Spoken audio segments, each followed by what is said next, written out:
नमस्कार। मैं आपके पाम का एनालिसिस कर रहा हूं, जो कि इस प्रकार से है। जैसा कि मैं हमेशा हर वीडियो में बताता हूं कि पाम का स्ट्रक्चर जो है वो काफ़ी इम्पोर्टेंट होता है। जब भी हम पाम का प्रेडिक्शन करते हैं तो निश्चित तौर पर ये पाम जो है ये स्क्वायरिश शेप का है। स्क्वायरिश शेप के पाम में जीवन के अंदर संघर्ष होता है। संघर्ष इस बात को लेकर के होता है जो आप अपनी उपलब्धियों के बारे में जब कुछ हासिल करने की कोशिश करते हैं। क्योंकि ये पाम जो है बहुत स्मूथ है, तो ये तो निश्चित तौर पर है कि ऐसे लोगों के जीवन में व्यवस्थाएं बनती हैं, क्योंकि इसमें लाइंस कम हैं। तो लाइंस जब कम होती हैं तो व्यक्ति के जीवन में मानसिक तनाव तो थोड़ा कम होता है, व्यवस्थाएं बनती हैं, लेकिन वो व्यवस्थाएं जो है वो सेल्फ जनरेटेड नहीं होती, यानी कि खुद के द्वारा निर्मित नहीं होती। ऐसी स्थिति के अंदर व्यक्ति, अब अगर आप यहाँ देखेंगे कि पाम की फिंगर्स जो हैं वो समानुपात में हैं। समानुपात का मतलब होता है कि व्यक्ति किसी भी चीज़ के बारे में डिसीजन जो है वो राय से करता है। राय से मतलब अगर कोई व्यक्ति उसे कुछ चीज़ समझा दे और वो उससे अगर कन्वेंस हो जाए तो वो अपना डिसीजन भी उस व्यक्ति के आधार पर चेंज कर देता है। यानी ऐसे लोग, इन लोगों को अगर आप कह लीजिए, मान लीजिए वेस्ट साइड में जाना हो, लेकिन कोई इनको अच्छे से ये कन्वेंस कर दे वेस्ट की जगह आप साउथ में चले जाइए तो आपका काम अच्छा होगा, तो ये उसकी बात मान के साउथ की ओर चलने लगते हैं। ऐसा ये विश्वास करते हैं, यानी इनको दूसरों पर भरोसा जल्दी हो जाता है और अपने से ज़्यादा ये अहमियत दूसरों को देते हैं। अब यदि मैं बात करूं इनके इसकी, तो ये जो साइन है this is Buddha's sign. Buddha's sign का मतलब होता है कि व्यक्ति को जीवन के अंदर हर चीज़ की उपलब्धि प्राप्त होती है। यानी कि जीवन में ऐसी कोई चीज़ नहीं होती जिसे वो चाहे और उसे ना मिले। मिले चाहे कैसे भी, लेकिन उसे वो मिलेगी, चाहे उसके पास पैसा हो और चाहे पैसा ना हो, लेकिन उसकी इच्छा की जो पूर्ति है वो ज़रूर होती है। अब यदि मैं बात करूं फिंगर्स की, तो देखिए ये फिंगर्स में ये फिंगर्स और ये फिंगर, ये इस मिडिल फिंगर की ओर, यानी this is your Saturn finger. Saturn finger की ओर ये टिल्ट हो रही है, चाहे ये आधा डिग्री से ही टिल्ट हो रही है, लेकिन ये टिल्टेशन जो है वो इस मिडिल फिंगर की ओर है। जब भी टिल्टेशन मिडिल फिंगर की ओर होता है तो जीवन में, व्यक्ति के जीवन में सभी घटनाएं देरी से होती हैं। देरी से होने का मतलब ये है कि व्यक्ति के जीवन में जो काम आम आदमी की ज़िंदगी के अंदर मान लो 25 साल की उम्र में होता है, तो इनका वही काम 28 साल की उम्र में होता है। क्योंकि सैटर्न जो है, this palm is ruled by the planet Saturn. जब सैटर्न से रूल्ड हो जाता है कोई भी प्लैनेट या पाम, तो उस कंडीशन के अंदर आपके कार्य जो हैं वो देरी से होने लगते हैं। होते ज़रूर हैं, निश्चित तौर पर होंगे, लेकिन डिले होगा। अब यदि मैं बात करूं आपके इस फिंगर की, तो this is your Apollo finger. Apollo finger इस बात का इंडिकेशन है कि यहाँ पर आपकी महत्वाकांक्षा की दृष्टि है, क्योंकि इस फिंगर से ये फिंगर काफ़ी ऊंची है, तो ये व्यक्ति को महत्वाकांक्षी बनाती है। यानी जीवन के प्रति या अपनी लाइफ के प्रति या अपने गोल्स को लेकर के ऐसे लोग महत्वाकांक्षी भी होते हैं और उस कार्य को पूरा करने का अपनी तरफ से पूरा प्रयास भी करते हैं। अगर ये फिंगर आप देखें तो ये फर्स्ट फैलेंज को टच कर रही है। ये जो फर्स्ट फैलेंज है ये लगभग उसके बराबर है। इसका मतलब ये हुआ कि ऐसे लोग अकाउंट्स को लेकर के बड़े सीरियस होते हैं।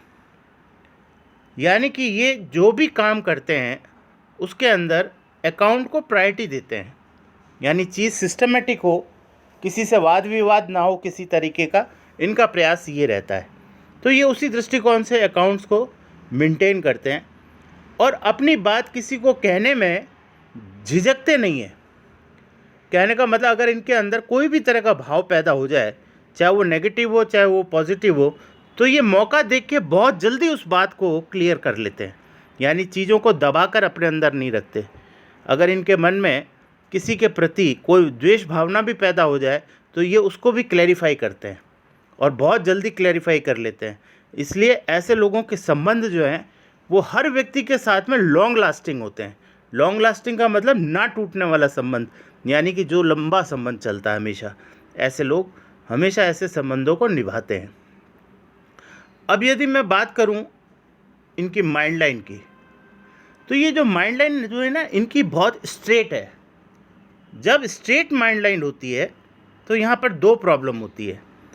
एक तो होती है स्पाइनल कॉर्ड से रिलेटेड, स्पाइनल कॉर्ड यानी कि हमारी रीढ़ की हड्डी, और दूसरी होती है माइग्रेन यानी सिर में दर्द की समस्या। ये दो समस्याएं जो है, जब मस्तिष्क रेखा सीधी हो जाए तो ऐसी स्थिति के अंदर ये स्थिति दिखाई देती है। और साथ में उसमें ये मंगल जो है, ये मंगल भी इसमें रोल प्ले करता है। इस मंगल की वजह से आपकी जो ऊर्जा है, वो ऊर्जा आपके स्पाइनल कॉर्ड और आपके मस्तिष्क के अंदर संग्रहित होकर के नकारात्मक प्रभाव पैदा करने लगती है।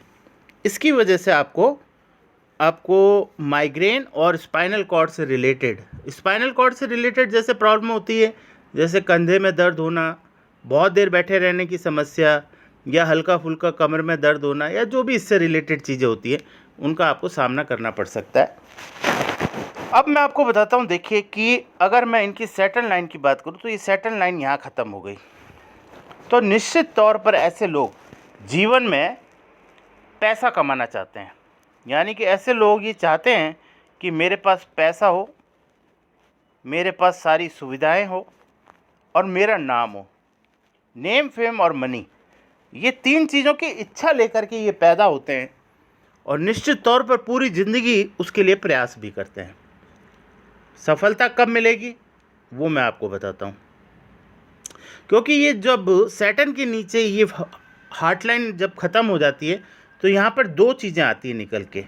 नंबर एक, तो ऐसे लोग पैसे को लेकर के, यानी पैसे को कमाने को लेकर के बड़े सिंसियर होते हैं। नंबर दो बात, ऐसे लोगों की इमोशंस को इनका लाइफ पार्टनर समझ नहीं सकता।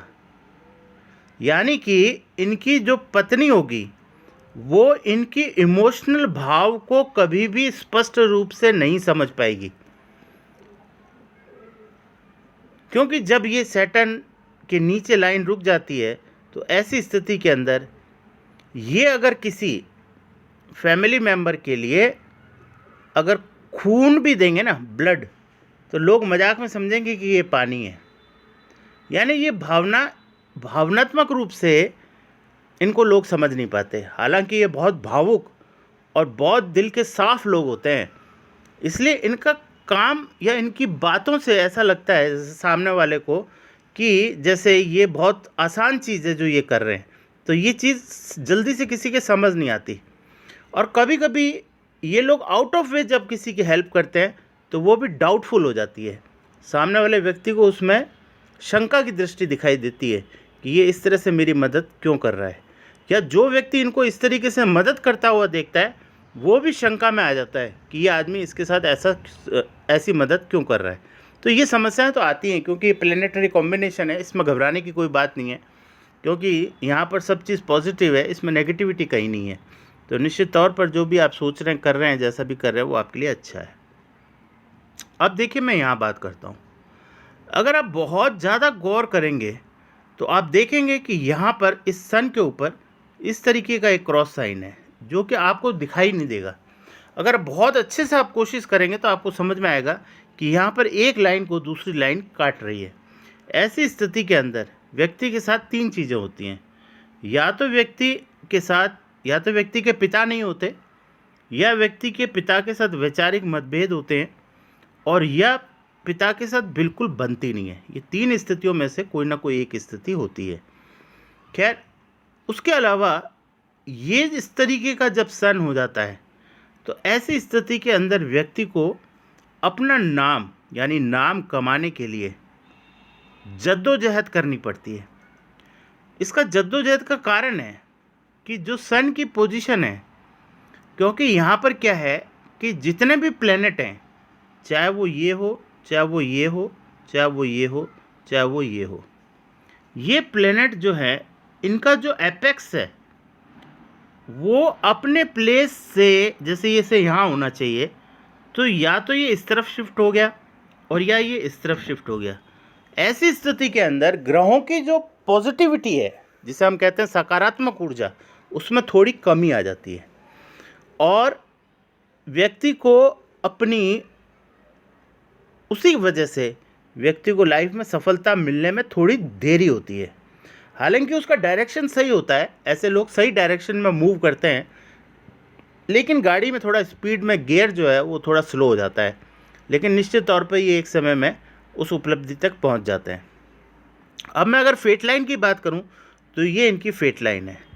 तो देखिए, अब आप देखेंगे कि इस पोर्शन के अंदर ये फेट लाइन जो है, अगर इस पोर्शन और इस पोर्शन का कंपैरिजन करूं तो यहाँ पर फेट लाइन लाइट हो जाती है। लाइट मतलब हल्की, और कुछ दिखाई ना देने वाली स्थिति, या आप कह लीजिए बहुत हल्की हो जाती है, यानी बहुत पतली हो जाती है। ऐसी स्थिति के अंदर यहाँ पर फेट लाइन, यानी फेट लाइन का मतलब होता है भाग्य। भाग्य का जो साथ है ना, वो थोड़ा मिलना कम हो जाता है, तो चीज़ें जो है एग्जीक्यूट उस तरीके से नहीं हो पाती जैसे आप प्लानिंग करते हैं। निश्चित तौर पर ऐसी स्थिति के अंदर एस्ट्रोलॉजी रेमेडीज़ बहुत ज़्यादा हेल्पफुल होती हैं, लेकिन ये डिपेंड करता है व्यक्ति पे कि वो इन चीज़ों को मानता है या नहीं मानता है। ये हाथ एक ऐसा है कि अगर इसको एस्ट्रोलॉजिकल रेमेडी की हेल्प से चलाया जाए तो ये बहुत ज़्यादा पॉजिटिव रिजल्ट देने वाला है, बहुत ज़्यादा पॉजिटिव रिजल्ट देने वाला है। क्योंकि इसमें क्या है कि लाइफ लाइन की क्लैरिटी बहुत ज़्यादा है, यानी इसमें हर्डल्स नहीं है ज़्यादा। अगर कामयाबी या अपॉर्चुनिटी कम है, या अपॉर्चुनिटी की इंटेंसिटी कम है, तो हर्डलनेस की भी इंटेंसिटी कम है। ये एक प्लस पॉइंट है। तो अगर आपको एक शानदार उपलब्धि प्राप्त करनी हो तो निश्चित तौर पर अगर थोड़ा सा एस्ट्रोलॉजिकल रेमेडीज़ का इस्तेमाल करें तो बहुत बड़ी सफलता प्राप्त करने की स्थिति में आप आ सकते हैं। दूसरी चीज़ मैं ये कह रहा था कि अगर हम लाइफलाइन की बात करें तो ये लाइफलाइन पूरी घूम के इस तरीके से नीचे चली जाती है और केतु के ऊपर इस तरीके का एक साइन बनाती है। ये साइन जो है ये बहुत पॉजिटिव साइन है, और ये थोड़ा सा इंडिकेशन इस बात का भी करती है कि लाइफ में इनके आने वाले समय में, या इनका जितना समय निकलता जाएगा उतना ही लाइफ इनकी बेहतर स्मूथ होती जाएगी। यानी कि जैसे जैसे उम्र बढ़ेगी इनके जीवन में उपलब्धियां और जीवन में इनका वैभव, नाम, प्रतिष्ठा, समृद्धि, ये सारी चीज़ें इनकी बढ़ती जाएंगी उम्र के साथ साथ। हाँ, ये एक अलग बात है कि उनको आपको बहुत ज़्यादा बढ़ाना हो तो निश्चित तौर पर आपको कुछ उपायों की ज़रूरत है। अब यदि मैं बात करूं सैटर्न के बारे में, तो देखिए सैटर्न में क्या है कि आज के इस कलातीत काल में, यानी कि हम कलयुग बोलते हैं, इस कलयुग के अंदर सबसे जो इम्पोर्टेंट ग्रह हैं वो है सैटर्न, राहु, केतु और सन। यानी कि ये 4 प्लेनेट का रोल कलयुग के अंदर बहुत ज़्यादा बढ़ जाता है। यहाँ पर बुध, बृहस्पति, मंगल, ये प्लेनेट इतने इफेक्टिव नहीं है। उसका रीज़न ये है कि क्योंकि इनका जो प्रभाव है वो व्यक्ति को थोड़ा ऊपर नीचे ज़रूर करता है, लेकिन ग्राफ को बिल्कुल अप एंड डाउन नहीं करता। लेकिन ये 4 प्लेनेट ऐसे हैं जो व्यक्ति को खाई में भी गिराने में कैपेबल हैं और आकाश में पहुंचाने में भी कैपेबल हैं। इसलिए इन 4 प्लेनेट्स पर बहुत ज़्यादा ध्यान देने की ज़रूरत है। तो यहाँ पर जो मैं कह रहा हूँ कि सैटर्न और सन और सैटर्न यानी डबल एस, ये जो एस एस है ना, इसको इम्प्रूव करना पड़ेगा। ये जैसे ही इम्प्रूव होगा निश्चित तौर पर आपको कामयाबी मिलेगी। यहाँ अगर मैं बृहस्पति की बात करूँ तो बृहस्पति आपका अच्छी स्थिति में है। बृहस्पति अच्छी स्थिति का मतलब होता है व्यक्ति को पारिवारिक सुख, व्यक्ति का अपना एक परिवार के लोगों के साथ संबंध, उसको वो निभा ले जाता है। यानी कि ऐसे लोग समाज में भी सामाजिक प्राणी के तौर पर जिम्मेदार व्यक्ति के रूप में जाने जाते हैं। और ऐसे व्यक्ति को कोई भी व्यक्ति किसी भी तरीके की जिम्मेवारी देने से कभी भी पीछे नहीं हटता। यानी ये वो लोग होते हैं जिनको ये माना जाता है कि इनको अगर कोई आप जिम्मेवारी देंगे तो वो निश्चित तौर पर उसको पूरा करेंगे। ये इनकी एक पॉजिटिव क्वालिटी होती है। तो इस पूरे हैंड का अगर मैं एनालिसिस करूं और इसको कंक्लूड करूं तो इसका कंक्लूज़न ये है कि निश्चित तौर पर आने वाला समय आपके लिए बेहतर है, लेकिन वो आपकी अपेक्षाओं के हिसाब से बेहतर नहीं है। अगर उन अपेक्षाओं के हिसाब से आपको बेहतर और बेहतरीन बनाना है तो निश्चित तौर पर आपको थोड़ा सा एस्ट्रोलॉजिकल रेमेडीज़ की ओर अगर आप ध्यान दें तो ईश्वर की कृपा से आपका जीवन और मंगलमय और कल्याणकारी और सफलता से भरा होगा। Thank you very much.